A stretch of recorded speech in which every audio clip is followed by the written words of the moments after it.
Welcome you in the another session of Indian Partnership Act. Till now, we have discussed till section 28. That was doctrine of folding out. Now we are going to discuss another important section, that is rights of transferee of partners' interest. Is it clear? What are the rights of a transferee of partners' interest? It means कि अगर partner ने अपना interest transfer कर दिया है तो उस transferee की क्या राइट्स है, that is provided under section 29. Is it clear? That is provided under section 29. तो अब यहाँ पे सेक्शन 29 में आपको क्या प्रोवाइड किया गया है? सेक्शन 29 में कहा है कि जो रिलेशन है पार्टनर्स का वो किस पे बेस्ड है? म्यूचुअल कॉन्फिडेंस और ट्रस्ट पे बेस्ड है. सो कोई भी पर्सन को हम इंट्रोड्यूस नहीं कर सकते एज अ पार्टनर फॉर्म में without the consent of other existing. Is it clear? तो जब आप उसको आप यहाँ पे नहीं कर सकते हो, तो जब इंट्रोड्यूस नहीं कर सकते हो तो इंटरेस्ट ट्रांसफर कर सकते हो या नहीं. सो यहाँ पे क्या है कि जो पार्टनर है वो अपना शेयर इस तरह असाइन कर सकते हैं कि वो अपनी जगह पे किसी आउटसाइडर को ले आए. इसलिए अपनी जगह पे किसी आउटसाइडर को सब्सटीट्यूट करते हैं. सो अगर कोई पार्टनर है अपना पूरा इंटरेस्ट ट्रांसफर कर रहा है, जो भी उसका फॉर्म में इंटरेस्ट है थर्ड पार्टी को, तो को जो दूसरे पार्टनर्स हैं वो कोर्ट में अप्लाई कर सकते हैं for the dissolution of the form को डिसॉल्व करने के लिए. सो यहाँ पे क्या ये पॉसिबल है कि जो पार्टनर है वो अपना इंटरेस्ट ट्रांसफर कर सकता है in business, in the form business in favour of a third person. तो जो इंटरेस्ट है पर्सनल का इन दी फर्म, उसका मतलब क्या है कि जो उसकी शेयर की वैल्यू है एसेट्स और प्रॉपर्टी ऑफ दी फर्म. तो सेक्शन 29 है इसके रिगार्डिंग ही प्रोविजन करता है, डिस्कस कर रहा है कि what in regard to the rights of the transfer of a partners interest. Is it clear? So अब सेक्शन 29 क्लॉज 1 क्या कह रहा है? वो डील कर रहा है उस पोजीशन से during the continuance of the firm. Is it clear? Section 29 sub clause 1 जो है आपका किससे डील करता है? During the continuance of the firm, whereas position on the की पोजीशन क्या होगी जब फर्म डिसॉल्व हो जाएगी, वो सेक्शन 29 क्लॉज 2. तो जब फर्म कंटिन्यू हो रही है वहां पे ट्रांसफरी का इंटरेस्ट क्या है? 29 क्लॉज 1 में डील कर रहा है, और 29 क्लॉज 2 में क्या डील कर रहा है कि पोजीशन क्या है उस टाइम पे जब फर्म डिसॉल्व हो रही है. Is it clear? सो अगर जब फर्म कंटिन्यू हो रही है, if the firm is being continued, तो ट्रांसफरी जो ट्रांसफरी है मींस कि जिसको पार्टनर का इंटरेस्ट ट्रांसफर हुआ है, he does not become entitled to interfere in the, no doubt interest transfer कर दिया बट वो बिजनेस के जो फॉर्म का बिजनेस है उसके कंडक्ट में इंटरफेयर नहीं कर सकता है. Nor can such transferee require the accounts. Is it clear?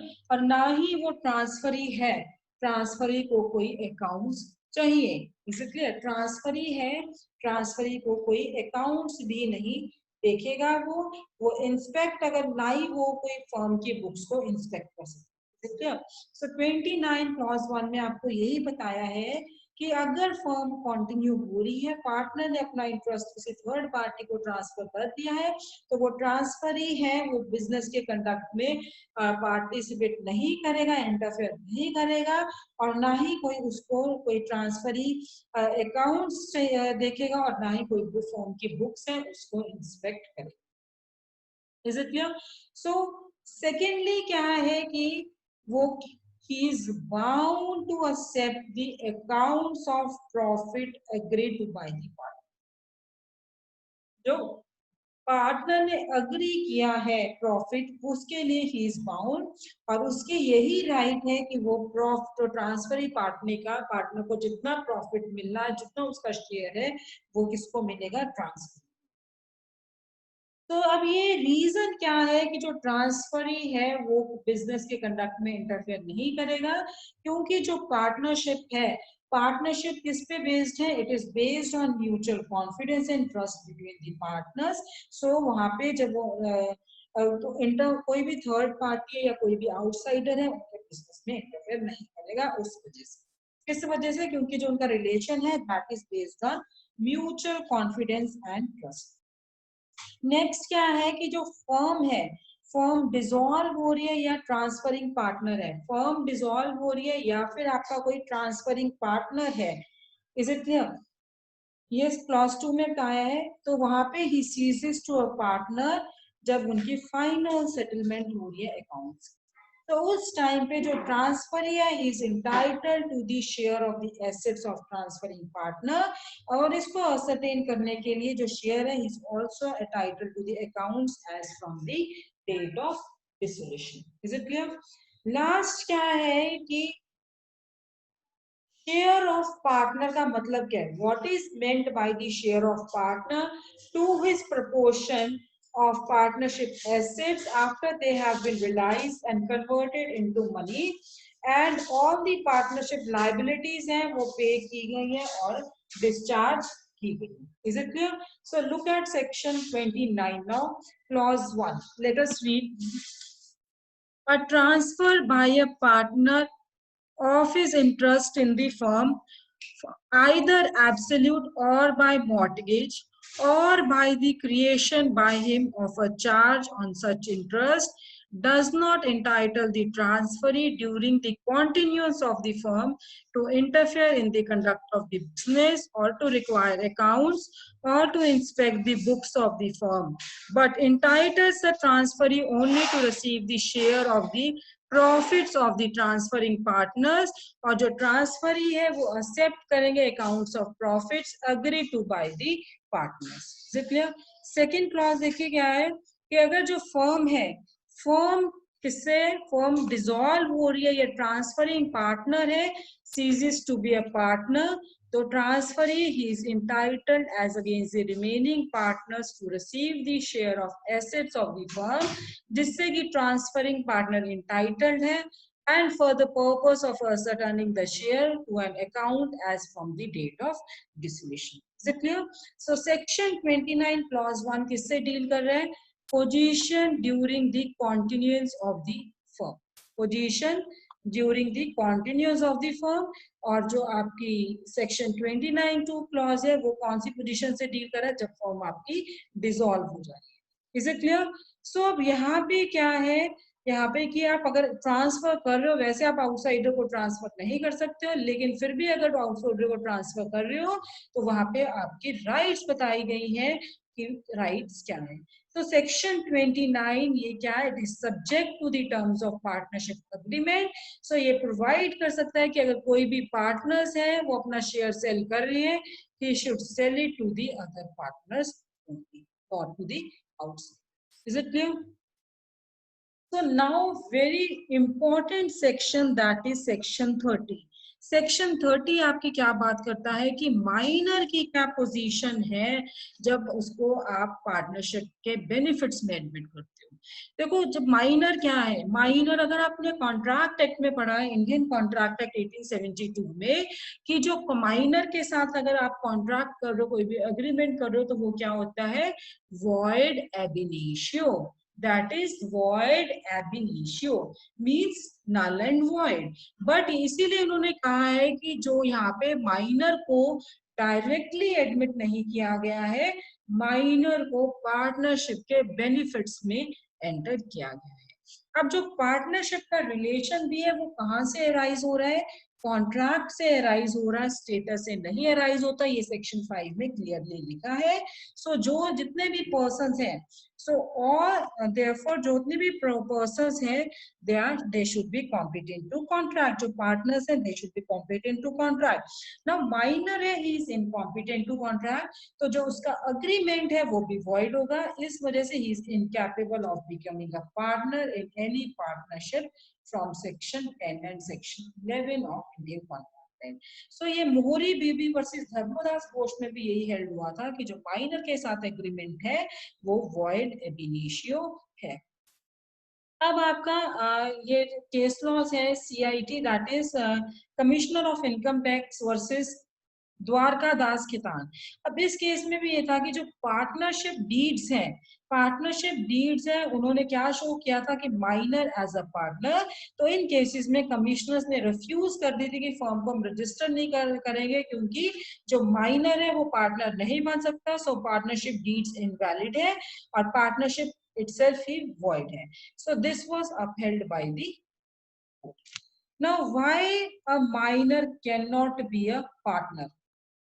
ये तो आप अगर आपको इस तरह का क्वेश्चन आ जाता है कि why minor cannot be a partner, तो आप क्या कहोगे? He is a minor, वो इमेच्योर है, उसे नहीं पता कि उसका इंटरेस्ट इफेक्ट हो रहा है, he is incapable of knowing the effects of his interest। अगर उसको हमने पार्टनर बना दिया तो वो हो सकता है दूसरे पार्टनर्स उसको एक्सप्लॉइट करें बच्चा समझकर। Is it clear? So even section 2 clause of Indian partnership act भी ये कह रहा है, section 2 clause A of Indian partnership act भी ये कह रहा है कि हर एक पार्टनर है, he has right to take part in the conduct of the business. So अगर माइनर को परमिट किया गया कि पार्टनर के लिए वो क्या है, अपनी वो सारी की सारी राइट्स कोशिश करेगा, ट्राई करेगा एक्सरसाइज करने के लिए। So this in a way में jeopardize the other partners interest, और जो बिजनेस है फर्म का as well as the public है may be affected by his immature acts. Lastly क्या है कि क्यों नहीं माइनर को पार्टनर बनने के लिए अलाउड है, क्योंकि माइनर को अगर पार्टनर बना दिया तो पार्टनरशिप की जो रूट्स हैं, दैट इज ट्रस्ट और कॉन्फिडेंस, वो भी शेक हो सकती है, और उसकी वजह से रिजल्ट क्या आएगा? Running of partnership become Jio paradise. तो माइनर है, he is capable of accepting the benefits of the partnership. Now Indian partnership act 1932 से पहले जो रूल्स थे regarding the position of minor, that were incorporated in section 247, that is 247 and 248 of Indian contract act. अब ये provisions है वो repeal हो गए हैं। सो यहाँ पे अब यहाँ पे क्या है, टू डिफेक्ट्स हैं उन सेक्शंस में, 247 और 248 में दो डिफेक्ट्स थे। Is it clear?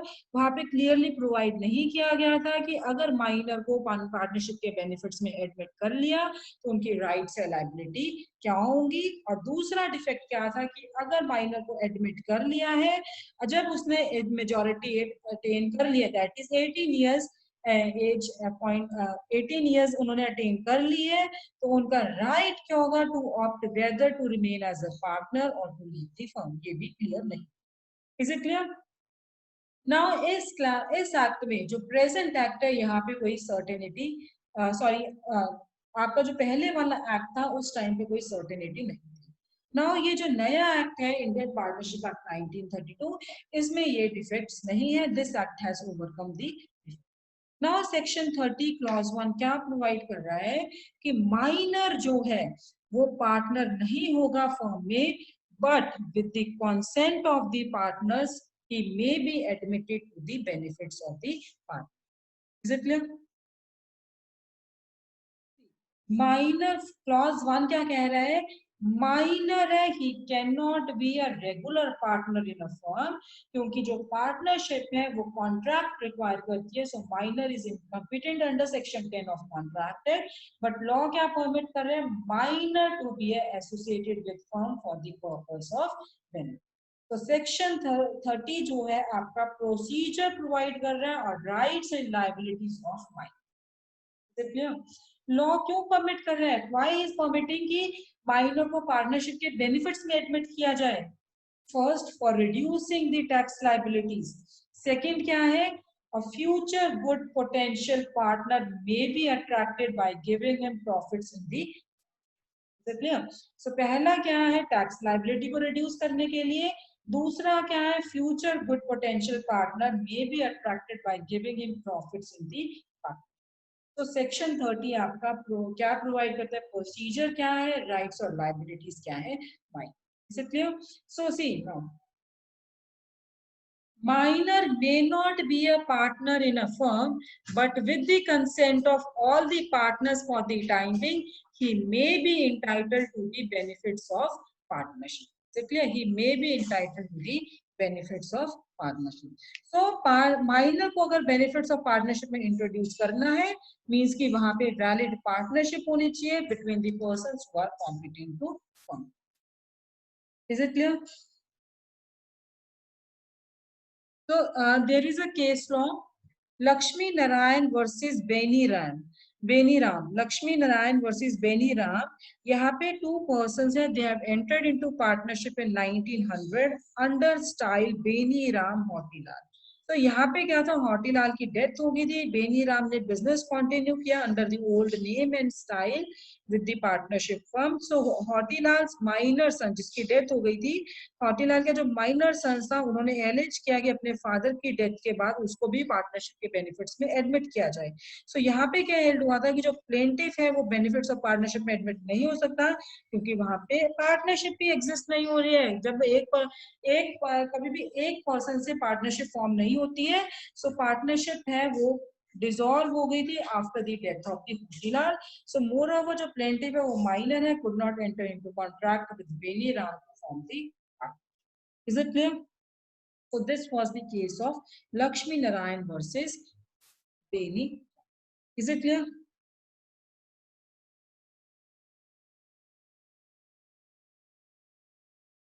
So here is the case law Lakshmi Narayan versus Belia. Now next क्या है आपका case law Dharamvir versus Jagannath. इस केस में क्या हेल्ड हुआ था कि on the date of the execution of partnership, जिस दिन पार्टनरशिप डीड एग्जीक्यूट हुई थी, प्लेंटिफ वो माइनर था और ये जो फैक्ट था ये डीड में लिखा गया था, एक्सप्रेस किया गया था. बाद में जो पार्टनरशिप है वो डिसॉल्व हो गई थी. सो प्लेंटिफ है उसने लेटर के थ्रू एक सूट ब्रॉट किया for the rendition of the accounts. Defendant partner है, उन्होंने आर्ग्यू किया था कि जो प्लेंटिफ वो minor could not enter into contract of partnership. So hence यहाँ पे जो डीड थी वो वॉइड थी और अनइंफोर्सेबल थी. पार्टनरशिप डीड में शो किया गया था कि माइनर है, he was entitled to and liable for the profits and losses, so he was required to contribute equally to the capital of the firm. तो यहाँ पे कोई भी डिस्टिंक्शन नहीं किया गया था between the adult partners and the minor. Minor को फुल फ्लेश्ड पार्टनर बनाया गया था. सो कोर्ट ने क्या ऑब्जर्व किया कि सेक्शन 30 क्लियरली क्या लेट कर रहे, पार्टनर को, माइनर को आप पार्टनर नहीं बना सकते हो, चाहे जो उसकी कंसेंट है, दो अडल्ट पार्टनर्स की कंसेंट से भी नहीं बना सकते हो, सिर्फ वो बेनिफिट्स, पार्टनरशिप के बेनिफिट्स में ही एडमिट हो सकता है. सो डीड जो कन्फर करी थी उसको पार्टनर का फुल स्टेटस दे रही थी माइनर को, दैट इज नॉट वर्केबल, और डॉक्यूमेंट है वो इन्फोर्स नहीं कर सकते. Is it clear? So document itself invalid है for the purpose of taking it. Clear? तो नेक्स्ट क्लॉज आपका क्या कह रहा है, what section 30 clause 2 says. 30 clause 2 क्या कहता है, देखिए वहां पे माइनर की पोजीशन की बात कर रहे हैं during minority. Minor admitted for the benefits of partnership, therefore firm है पहले existence में होनी चाहिए, and then he can be admitted in a firm, as he cannot be admitted on the first day. तो फर्म कब exist होती है, जब आपका बिजनेस कमेंस होता है. देखिए बिजनेस कमेंस होता है. सो माइनॉरिटी का यहाँ पे क्या है, what is the position, see section 30 clause 3 देखिए क्या है. Minor thus admitted has a right to such share of the property and of the firm's profit as may be agreed upon, and he may have access to any of the firm's account and can inspect and copy them. Is it clear? And then copy them. तो ये यहाँ पे क्या है कि सो minor है, उसको share कब मिलेगा प्रॉपर्टी का, या जो फर्म की प्रॉफिट्स हो रहे हैं जब एग्री किया गया है, एग्री किया जाएगा. सेकेंडली क्या है कि वो कोर्ट में नहीं जा सकते हैं. तो 33 कह रहा है आपका, 30 क्लॉज 2 क्या कह रहा था कि उसको प्रॉपर्टी, जो आपकी फर्म की प्रॉपर्टी है, फर्म का प्रॉफिट हो रहा है, उसमें प्रॉफिट मिलेगा जब अग्री किया गया है और he has access to any of the firm account, he can expect. अब सेक्शन 30 क्लॉज 2 में क्या है, whether he can have access to any accounts of the firm and can inspect copy. तो वहां पे 32 में ये भी लिखा हुआ है, 32 में लिखा है he may have access to any of the firm accounts and can inspect and copy them. तो इस मैटर में पोजीशन थोड़ी डिफरेंट है from the partner of the firm. Partner के पास राइट है to have access to and to inspect to and copy any of the books of the firm, लेकिन minor की सिर्फ लिमिटेड है टू द अकाउंट्स, सिर्फ accounts की ही list. Is it clear? Now 30 clause 3 क्या कह रहा है आपका? 30 clause 3 आपको प्रोसीजर बता रहा है एडमिशन का, कि जो भी मेंबर्स हैं फॉर्म के यूनानिमसली डिसाइड करेंगे कि minor should be associated and admitted with the benefits of partnership form. तो यूनानिमसली कंसेंट रिक्वायर्ड है टू पर्पसेस के लिए. क्यों चाहिए यूनानिमसली कंसेंट? क्योंकि वेदर टू एसोसिएट और एडमिट अ माइनर और नॉट. सेकेंड क्या है कि किस तरह का बेनिफिट माइनर को दिया जाएगा. माइनर दो तरह के बेनिफिट्स होते हैं, एक आपका है share in the profits of the business और दूसरा है share in the property of the. So यहाँ पे क्या है, उसको एडमिट करने के लिए जो प्रोसीजर है वहां पे माइनर की कॉन्सेंट नहीं चाहिए, क्योंकि माइनर की कॉन्सेंट इमटेरियल. तो सेक्शन 30 क्लॉज 3 यही कह रहा है कि he cannot go to the court of law. Section 33 ये भी कह रहा है कि वो कोर्ट में नहीं जा सकते हैं. Is it clear? वो कोर्ट में नहीं, माइनर कोर्ट में नहीं जा सकता अपनी राइट को इन्फोर्स करवाने के लिए in respect of such share, so long as he continues admitted to the benefits of partnership. तो ये जो डिसेबिलिटी है ये रिमूव कर दे when he is severing his connection with the firm. See what section 30 clause 3 says.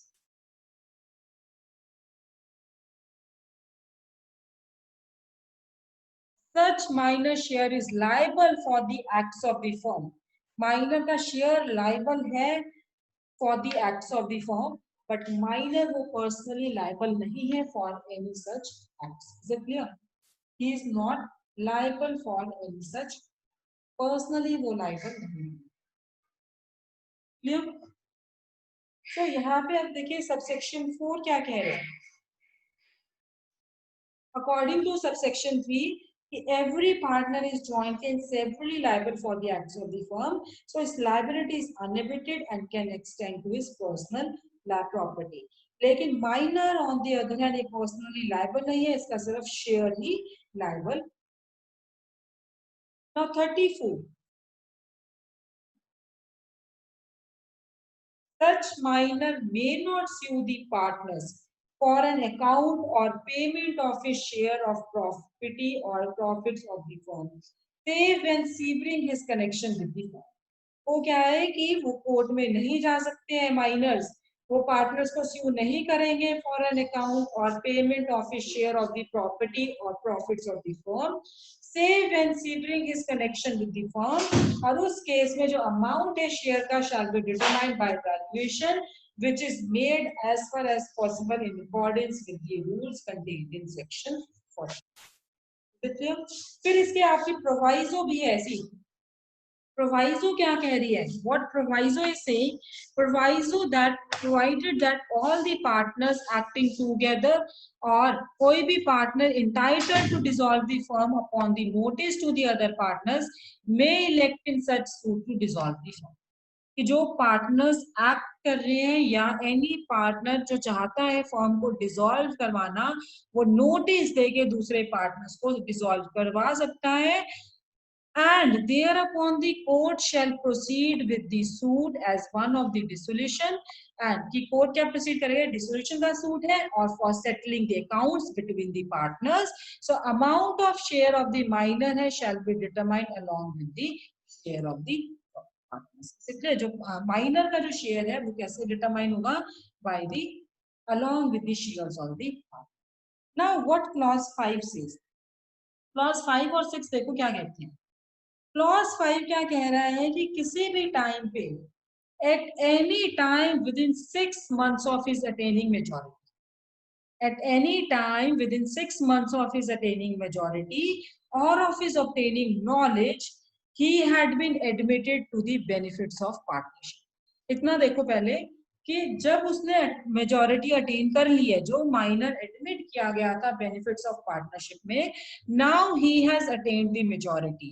तो जिस दिन उसने मेजॉरिटी अटेन कर ली है, 18 साल का हो गया है, उससे 6 मंथ्स के बीच में ही, या फिर और ऑफ हिज ऑब्टेनिंग नॉलेज, या फिर जिस दिन उसे मेजॉरिटी अटेन करने के बाद जब उसको नॉलेज आ गई है, उसके नॉलेज में आ गया है कि उसको पार्टनरशिप के बेनिफिट्स में एडमिट किया गया है, whichever date is later, कौन जोन सी भी डेट लेटर है, बाद वाली कंसीडर की जाएगी।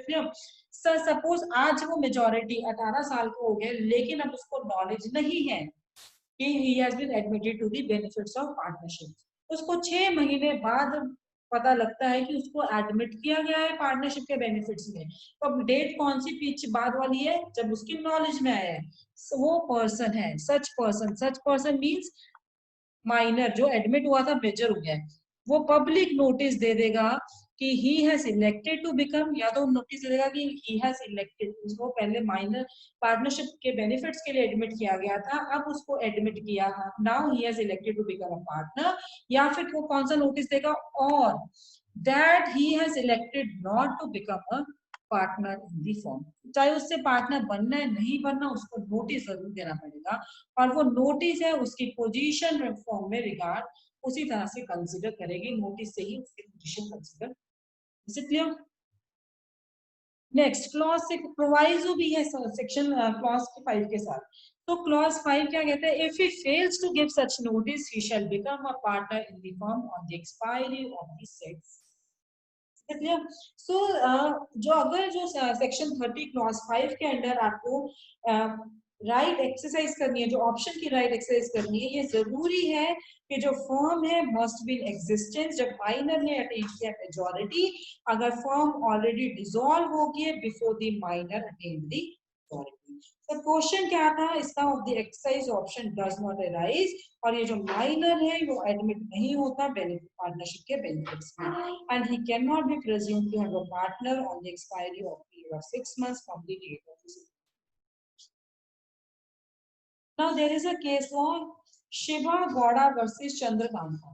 Shiva Gowda versus Chandrakanta. इस केस में क्या था कि जो पार्टनरशिप फॉर्म है that consisted of A and B Chandrakanta and was admitted to the benefits of partnership. Is it clear?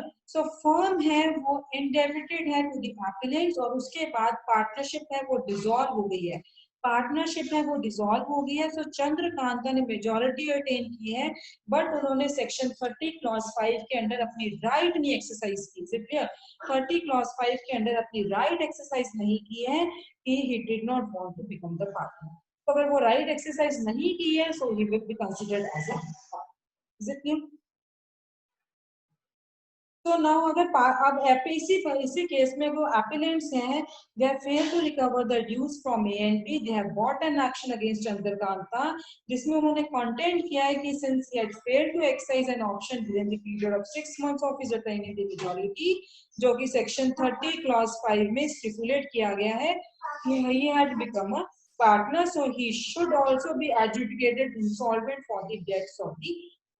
तो ये सुप्रीम कोर्ट ने हेल्ड किया है कि सेक्शन 30 एक्ट अप्लाई नहीं होगा, क्योंकि उन्होंने मेजॉरिटी अटेन की जब फॉर्म ने ऑलरेडी डिसॉल्व हो चुकी थी, उसके बाद he attain the majority, so he is not a partner of the firm and therefore can not adjudicated insolvent for the acts of insolvency which is committed by the partners of the.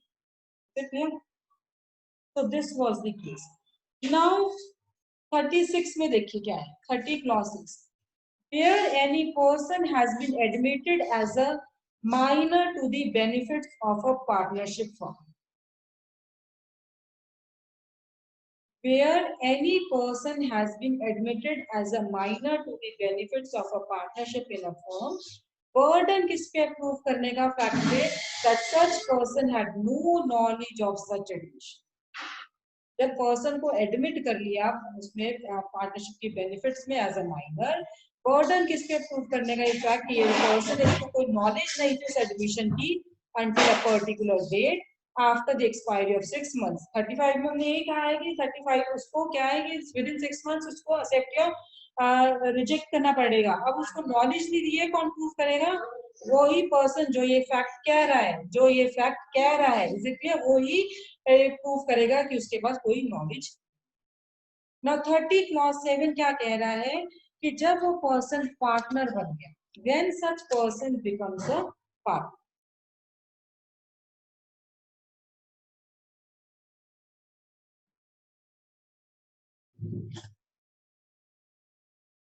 Just hold on guys.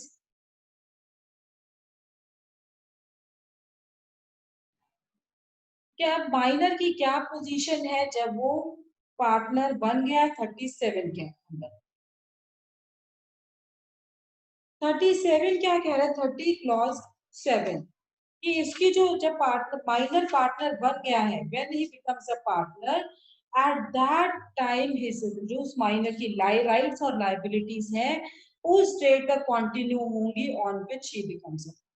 देखिए, जब तक वो partner, जब जिस दिन वो partner बन गया उस दिन तक तो उसकी राइट और लाइबिलिटी एज अ माइनर ही कंटिन्यू होंगी। बट वो पर्सनली लायबल होंगे थर्ड पार्टीज को for the acts of the firm, क्योंकि जब वो एडमिट हुए as a partner, as a benefits के लिए ही एडमिट हुए, तब वो पर्सनली लायबल नहीं है, सिर्फ उसका शेयर लायबल है। लेकिन जिस दिन उसको वो थर्ड पार्टीज को पर्सनली कब लायबल होगा for the acts of firm? जब वो से वो पार्टनरशिप बेनिफिट में एडमिट हुआ है, जिस दिन से वो एडमिट हुआ है पार्टनरशिप के बेनिफिट में, उस दिन से ही वो liable. Is it clear? Next क्या है आपका?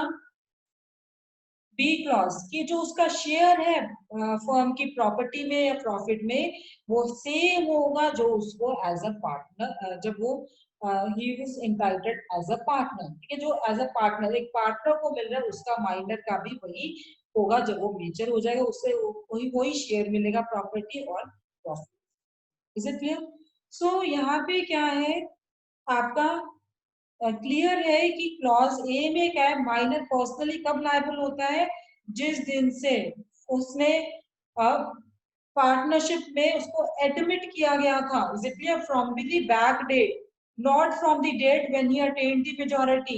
It means he becomes a partner, but retrospectively उसका जो डेट है admission to the benefits of partnership, तब से ही वो liable होगा personally. Is it clear? So ये इलेक्शन टू बिकम पार्टनर, ये ऑटोमेटिक रेटिफिकेशन है by a minor of the acts of the firm done since his admission. Is it clear?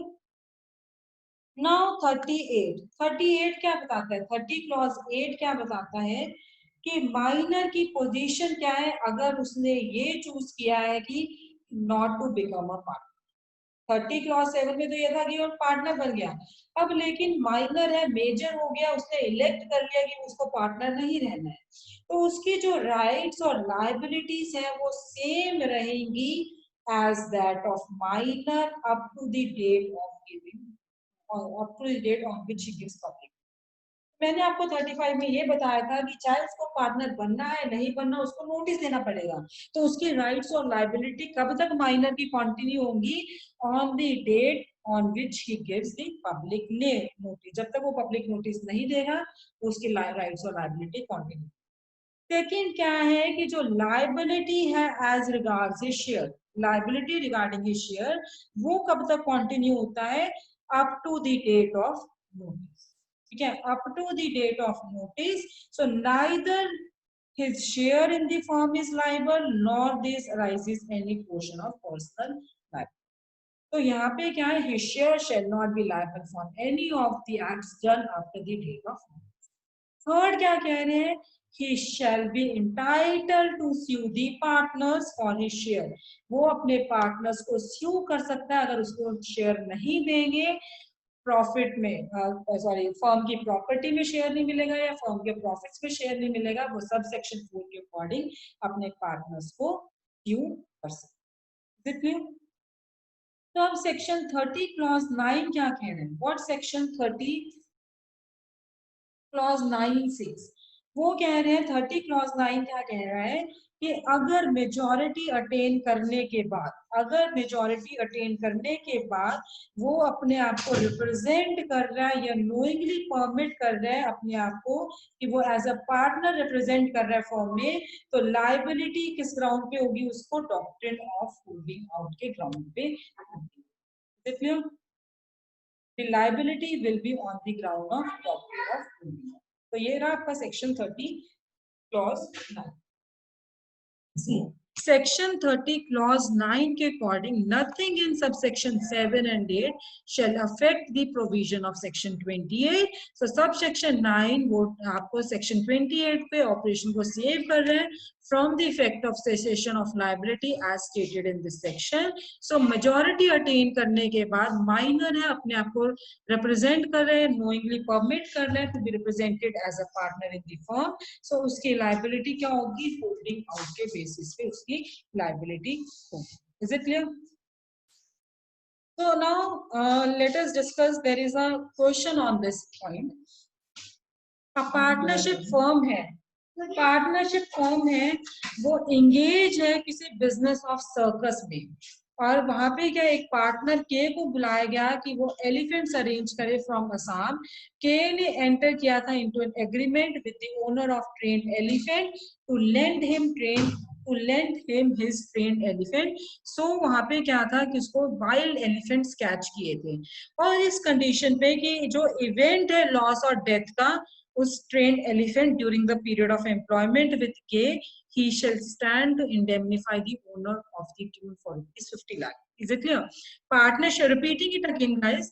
Partnership firm है, business circus के business में engage थी, एक partner को बुलाया गया के को, उसे कहा गया कि वाइल्ड एलिफेंट्स को असम से अरेंज करें। सो के ने एक एग्रीमेंट एंटर किया with the owner of a trained elephant कि उसे एक ट्रेन्ड एलिफेंट को लेंड कर दे ताकि वो उसकी हेल्प से वाइल्ड एलिफेंट्स को कैच कर सके, इस कंडीशन पे कि अगर उस ट्रेन्ड एलिफेंट की लॉस हो गया, मतलब गुम हो गया या डेथ हो गई है उसके एम्प्लॉयमेंट के टाइम पे, तो के ही शेल स्टैंड, को कौन इंडेमनीफाई करेगा? उस ओनर को के इंडेमनीफाई करेगा ऑफ ₹50।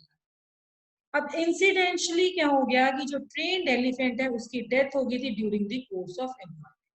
ना ओनर ने क्या किया, जो एलिफेंट वो ट्रेन्ड एलिफेंट का ओनर था उसने सिर्फ के को ही स्यू नहीं किया, बट दो फर्म के दूसरे पार्टनर्स को भी स्यू किया। जो उन्होंने प्ली किया, दूसरे पार्टनर्स ने कहा कि इस एग्रीमेंट के रिगार्डिंग तो हम इग्नोरेंट थे, हमें तो पता ही नहीं था, there was a lack of privity, so there was no implied authority in favor of K enter such agreement. अब डिस्कस करो कि ये जो दूसरे पार्टनर्स की लाइबिलिटी क्या होगी under the doctrine of implied authority. तो डॉक्ट्रिन ऑफ इम्प्लाइड अथॉरिटी हमने सेक्शन 19 में पढ़ा था।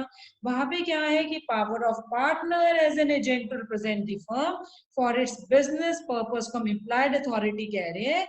तो अब सेक्शन 19 के अकॉर्डिंग क्या है कि अगर कोई आपने एक्ट किया है in relation to partnership business और यूजुअल वे में किया in relation to a business of kind carried on by the firm, तो वहां पे आपकी क्या होगी?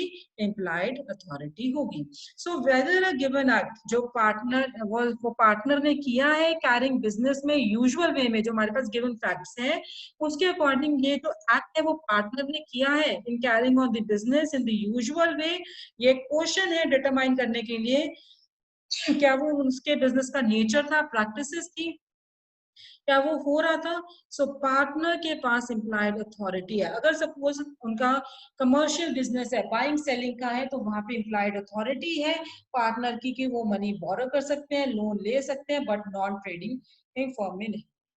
इसीलिए और सेक्शन 22 भी हमने साथ में पढ़ा था कि फॉर्म को बाइंड करने के लिए वहां पे इंटेंशन होनी चाहिए, फॉर्म को एक्सप्रेस हो चाहे इम्प्लाइड हो to bind the firm at the time of doing the act by a partner, क्योंकि सेक्शन 19 है, it is subject to section 22।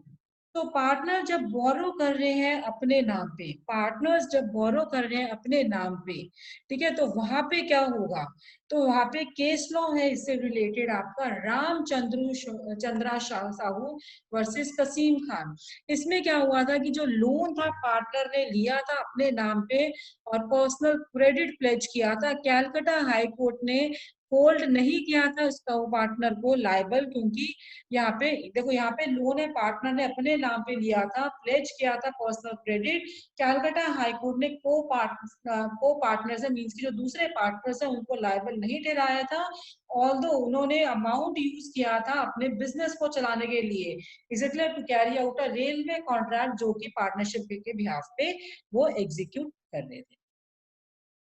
सो अब नेक्स्ट देखो, शॉ वर्सेस कॉटविल। इस केस में क्या हुआ था आपका, तो यहाँ पे one of the members of the partnership उन्होंने मनी बोरो किए थे क्रेडिट पे, जिसमें उन्होंने प्रोमिसरी नोट दिए थे for the sum so borrowed. So afterwards he uses the proceeds of the note in the partnership business of his own free will, so without being under any obligation. ठीक है, तो वहां पे क्या था, partnership है वो लायबल नहीं थे लोन के लिए, क्योंकि मनी बोरो किए थे पार्टनर ने विदाउट एनी अथॉरिटीज, और उन्होंने अपने लेजिटिमेट बिजनेस में लगाए थे, नीड्स ऑफ द फर्म के लगाए थे, तो firm would become answerable to. Is it क्या? So this type of questions आपको इस तरह से है कि फैक्ट्स क्या है, then you have to discuss the case laws, अगर उसके बेसिस पे केस लॉ है, तो हमारे पास जो केस थे, जो हमारे पास फैक्ट थे, अदर पार्टनर्स हैं वो लायबल होंगे, क्योंकि एक्ट के ने एक्ट के with in the scope of the employed. Is it clear?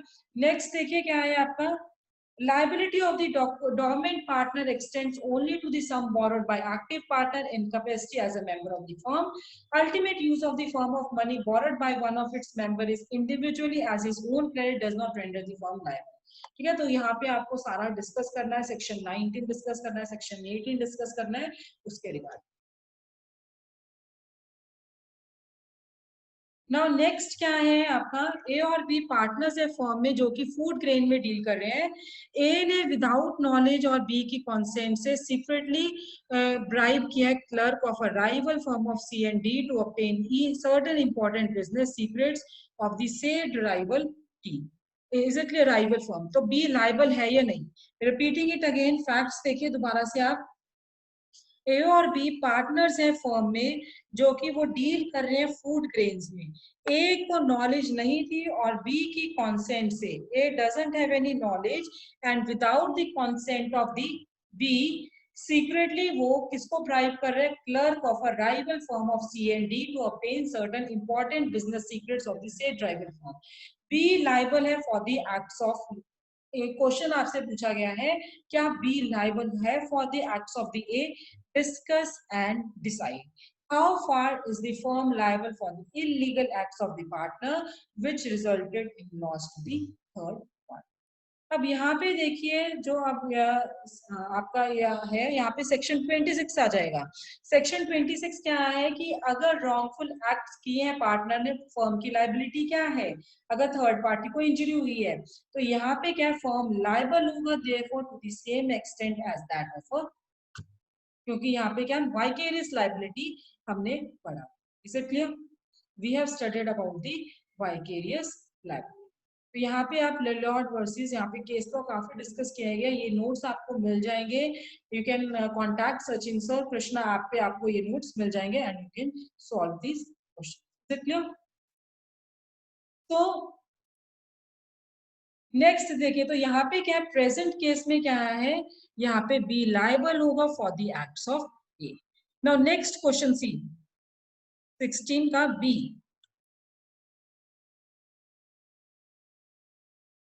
X Y Z they are partners in a financing firm. Z dormant partner है, आर कस्टमर है फर्म का, उन्होंने कुछ सिक्योरिटीज डिपॉजिट कराए हैं with the firm for the safe custody. X और Y है, they have sell out the securities और उन्होंने मिस एप्रोप्रिएट कर दिए proceeds without the knowledge of Z. Are ने फर्म को सू कर दिया है, जेड ने कॉन्टेंट किया that being a domain partner he is not liable. Is it clear? तीन फाइनेंसिंग फर्म पार्टनर्स है फाइनेंसिंग फर्म में, जेड डोमेंट पार्टनर है, आर कस्टमर है फर्म का, और डिपॉजिट्स आर जो कस्टमर फर्म है उन्होंने सिक्योरिटीज डिपॉजिट करवाए हैं फर्म में for the safe custody. X और वाई ने वो सिक्योरिटी सेल कर दी है, डिसएप्रोप्रिएट कर दिए proceeds without the knowledge of Z जो डोमेंट पार्टनर था। आर ने स्यू किया फर्म को, जेड ने कंटेंट किया कि वो डोमेंट पार्टनर है, वो लायबल नहीं है। डिसाइड करो now whether Z is liable और we have to look this. अब यहाँ पे क्या है, ये हमने सेक्शन 27 में पढ़ा था, liability of the firm for the miss application by the partner. तो जहां पे अगर पार्टनर है वो एक्ट कर रहे हैं with in his apparent authority, उसको कोई मनी मिल रहे हैं, प्रॉपर्टी मिल रहा है, वो मिस अप्लाई कर रहा है, फॉर्म लायबल होगी। Is it clear? In the course of business. तो अब ये दो रूल्स जो ये सेक्शन 27 है उसके according whether Z will be liable और नॉट, तो जेड आपका लायबल होगा given. Is it clear? Dormant partner की लाइबिलिटी सेम होती है as that of an acting. So guys, other questions we are going to discuss in the next class. Thank you.